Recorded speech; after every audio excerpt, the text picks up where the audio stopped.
मुझे याद है मैं बहुत छोटा था एंड किसी हमारे जानने वाले की डेथ हुई थी, तो हम लोग जो है शमशान के आसपास गए थे एंड उस दिन मैंने एक चीज देखी बड़ी अजीबोगरीब। वो एक शमशान के बाहर एक लेडी थी, ठीक है, वो औरत जो आई बंगाली टाइप की, उन्होंने साड़ी पहनी हुई थी, वो बड़ी सी उनकी बिंदी लगी हुई थी और उनके पूरे बाल खुले हुए थे और वो जो है बाहर आ करके वो शमशान के बाहर टहल रही थी। तो जो काफी जो हम लोग के साथ में जो लोग थे, कुछ अंकल लोग जो थे, वो गए, उन्होंने लात मार मार के औरत को भगा दिया वहां से। और फिर जो है अब ये मेरे उस टाइम पे लाइक चीज समझी नहीं बेसिकली हुआ कि मैंने पूछा भी क्या वहां पे, तो बोले था अरे वो कुछ ऐसा डायन चुड़ैल टाइप और वो कुछ करने आई थी अपने।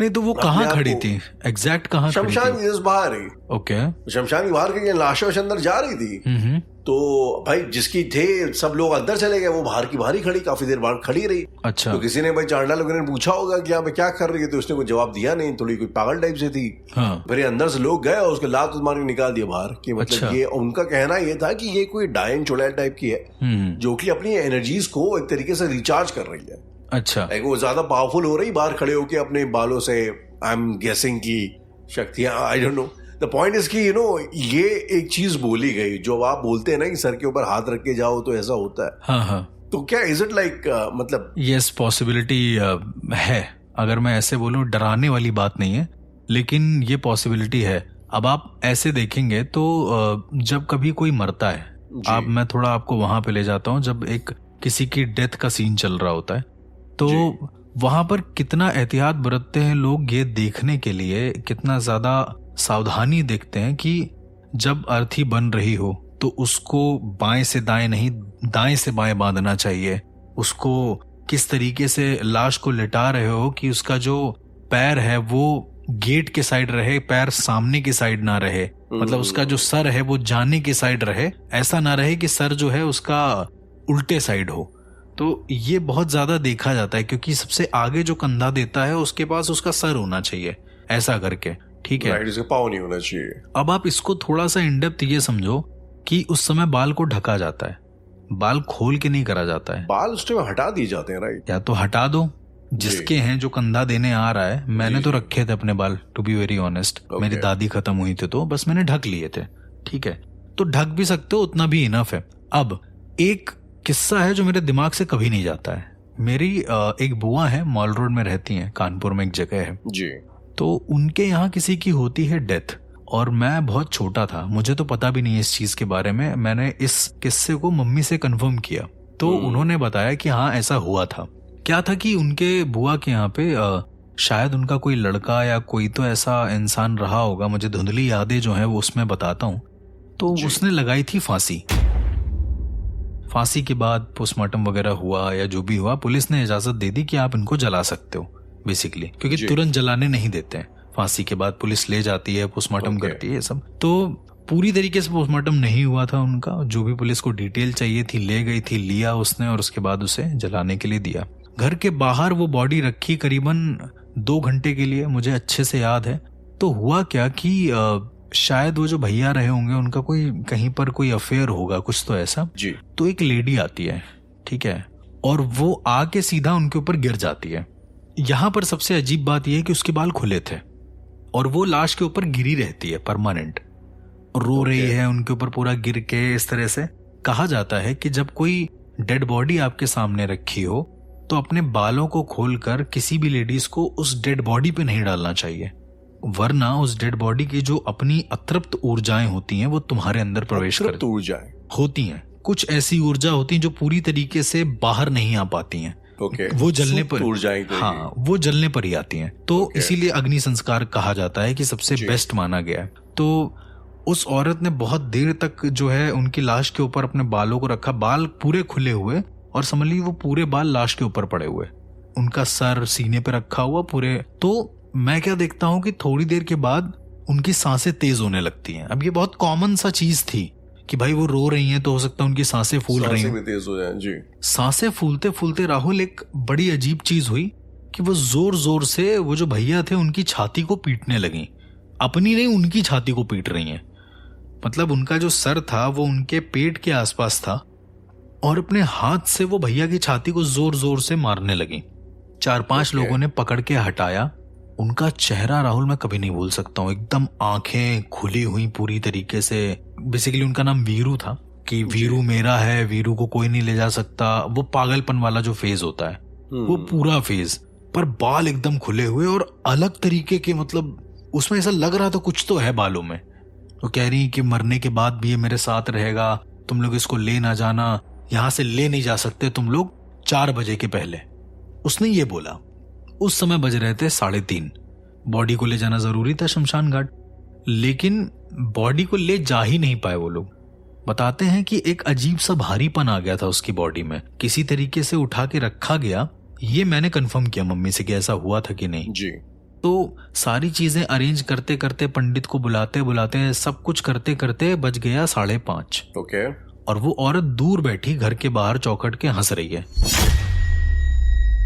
कह रही मैंने कहा था मेरे वीरू को तुम 4:30 बजे से पहले नहीं ले जा सकते, अब तुम ले जाओ इसे, जलाओ। पर ये जलेगा नहीं कभी भी। उसके बाद उसे ले जाया गया, जलाया गया। अब हुआ क्या कि बुआ को क्या दिखने लगा हर दिन कि ये जो लेडी है जो इनकी अफेयर में रही होगी, वो हमेशा अपने बालों को पकड़कर खड़ी हुई है और बुआ से कह रही है कि इन्हें काट दो। उनको ये सपना आ रहा है बार बार कि बाल काट दो, बाल काट दो। बुआ ने उधर शायद कोई मौलवी ज्यादा रहे होंगे तो उनको दिखाया। तो बेसिकली बहुत कम लोग ऐसे होते हैं जो तंत्र को समझ पाए या देख पाए। तो जो मौलवी ने देखा, मौलवी ने ये बोला आप किसी पंडित को दिखाइए इस चीज को, क्योंकि वो इसको ज्यादा सॉल्व कर लेगा, इस मिस्ट्री को, बालों वाली मिस्ट्री को। एक अच्छे पंडित को और तांत्रिक को दिखाया तो उसने बोला कि उसने इस घर पे क्रिया कर रखी है, 2 साल बाद यहाँ पर एक और डेथ होगी, एक मेल की। बुआ के 3 बेटे थे और आप यकीन मानो कि 2 साल बाद वहां पर बुआ के दूसरे बेटे की मौत हो गई। उसने भी वैसी ही फांसी लगाई जैसे वीरू जी ने लगाई थी, सेम। उस चीज को प्रिवेंट करने का कोई तरीका ही नहीं था। तीसरा बेटा आज भी जिंदा है, लेकिन वो डर डर के रहता है, सारे लोगों से बच के रहता है। अब उस घर में नहीं रहता, वो घर ही पूरी तरीके से बर्बाद हो चुका है। तो यस, बालों में कुछ तो होता है। शायद वो जो लेडी थी अपने बालों से उसकी ऊर्जा लेने आई हो। सुनने में बड़ा फिक्शनल है, पर हो सकता है कि वो कोई ऊर्जा लेने आई हो। पॉसिबल ये भी हो सकता है। अभी हम लोगों ने इन डिटेल बात भी करी जो मरने के बाद के जो संस्कार होते हैं। इनफैक्ट हमने इससे पहले भी कई बार इसके बारे में बात कर चुके हैं। ये किस्सा मुझे किसी ने शायद बुलंदशहर का बताया था। हुआ कुछ ऐसा कि अभी जब कोविड के दौरान एक घर में उनके एक ताऊजी थे, ठीक है। तो ताऊजी की डेथ हुई और ताऊजी का बेसिकली आगे पीछे कोई था नहीं। वाइफ, उनके बच्चे थे नहीं, खाली वाइफ थी। वाइफ की बहुत पहले डेथ हो गई थी, वो अकेले थे।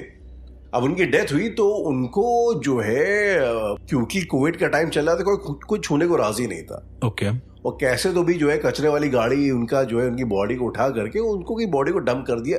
जो आई थिंक उस टाइम पे काफी बॉडीज के साथ ऐसा हो रहा था कि उनके प्रॉपर्ली संस्कार नहीं हो पा रहा, तो उनको कहीं जाके डंप कर दे रहे थे लोग। तो वैसे ही उनके साथ हुआ, उन्हें जाके डंप कर दिया गया। एंड उसके बाद वो मुझे बताते हैं, आई मीन वो लड़का 8 के थ्रू मैं उसको जानता हूँ एंड उससे मेरी बात होती है। ओके।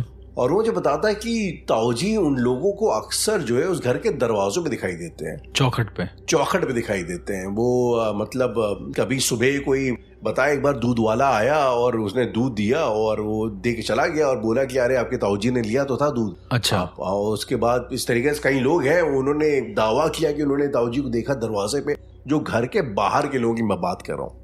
उसके बाद इन लोगों को भी दिखाई देने लग गए। कभी मान लो अचानक दरवाजा खोले, घंटी तो सामने वो दिखाई दे। तो ये चीज बड़ी होने लग गई। तो मुझे आपसे ये भी जानना था कि अगर जैसे अंतिम संस्कार के हमारे धर्म में बहुत एक महत्वता है, बहुत ज्यादा, अगर ये चीज ना हो पाए, जो आई थिंक उस दौर में काफी के साथ हुई ऐसी, तो उस केस में क्या इस किस्म की चीजें होने की पॉसिबिलिटीज होती हैं प्रबल उसमें, या अगर होती हैं तो सबके साथ क्यों नहीं होती है? ऐसा क्यों होता है किसी के साथ होती है, किसी के साथ नहीं होती है, समथिंग ऑफ दैट सॉर्ट? यार मुझे ऐसा लगता है कि कुछ चीजें प्रीडेस्टिन्ड है, कुछ क्या सभी चीजें प्रीडेस्टिन्ड है। अब वो कैसे डेस्टिनी डिसाइड कर रही है वो मुझे भी नहीं पता फिलहाल, लेकिन हमारे मत के हिसाब से, अघोर पंथ के हिसाब से ऐसा कहते हैं कि कुछ चीजों को पहले से ही स्वनिर्धारित है। मतलब पृथ्वी बनेगी, बिगड़ेगी, खंडित होगी, फिर से बनेगी, ये स्वनिर्धारित साइकिल है जो चलती जाएगी। ये साइकिल है, और ये कैसे चलेगी इसका किसी भी तरीके का मतलब प्रमाण हमारे पास नहीं है। मतलब कहीं पर भी आप किसी भी स्क्रिप्चर्स में देखोगे तो आपको इसका कोई ऐसा प्रमाण नहीं मिलेगा कि भाई ऐसे कैसे मौत हो जा रही है, या फिर जो नियति है वो निर्धारण किस तरीके से कर रही है। Okay. अब आप ये मान के चलिए गुरु द्वारा बताया हुआ एक ज्ञान है एक तरीके का कि मान लीजिए आत्मा की ऊर्जा, ये मैं कई बार बता चुका हूँ कि आत्मा की जो लाइफ है, मान लीजिए आपकी जो जिंदगी है, आपके शरीर की जिंदगी है 70 साल। Okay. और आत्मा जो मतलब रहना चाहती है शरीर में या फिर इस तरीके से, लोग कहते हैं आत्मा अजर और अमर है, ठीक है, लेकिन जब तक वो तुम्हारे शरीर में है तब तक उसके पास एक इंस्ट्रूमेंट है। जैसे हम कहते हैं कि हमारी जो बॉडी है वो सिर्फ एक इंस्ट्रूमेंट है ऊर्जा का। हमारी मान लीजिए हमारे शरीर की कैपेबिलिटी 70 साल में खत्म हो जा रही है। जो एक शारीरिक आम शरीर होता है 70 से 80 साल में मर जाता है, ठीक है। कुछ लोग होते हैं जो हार्ट अटैक से मर जाते हैं, जल्दी मर जाते हैं। उदाहरण के लिए बहुत कॉमन पर्सपेक्टिव पे आपको बता रहा हूँ। कई लोगों का ये सवाल आता है कि कुछ लोग भटकते हैं और कुछ लोग नहीं भटकते हैं। जैसे कि आपने पूछा कि अंतिम संस्कार जिसका सही से हुआ है उसमें से कुछ लोग भटक रहे हैं, और कुछ लोग कोविड में जैसे अंतिम संस्कार हुआ है जिसमें कईयों का नहीं हो पाया जी। तो कहने का मतलब ये है कि नियति द्वारा शायद ये निर्धारण था पहले से ही कि इनकी मौत इस कोरोना काल में इस जगह पे होगी। मान लीजिए मृत्यु का निर्धारण जो है तो वो उधर था ही था, पर उनमें से कुछ ऐसे भी लोग थे जिनका निर्धारण नहीं था मरना, तो वो लोग भटक सकते हैं। रादर देन, मैं ये नहीं कह रहा हूँ राहुल ऐसा कभी नहीं हो सकता, जरूरी हमेशा नहीं है कि अंतिम संस्कार हो जी तभी तुम ना भटको। कई मैं ऐसे केसेस को जानता हूँ जहां पर अंतिम संस्कार के बाद भी लोग भटक रहे हैं, आज भी भटक रहे हैं और हमारे बीच ही मौजूद हैं कहीं ना कहीं। I mean, ये तो बड़ा ही एक स्वीपिंग स्टेटमेंट जिसको बोलते हैं वैसा हो गया। इट्स लाइक सेइंग कि कुछ दिनों पहले कुंभ में एक भगदड़ हो गई।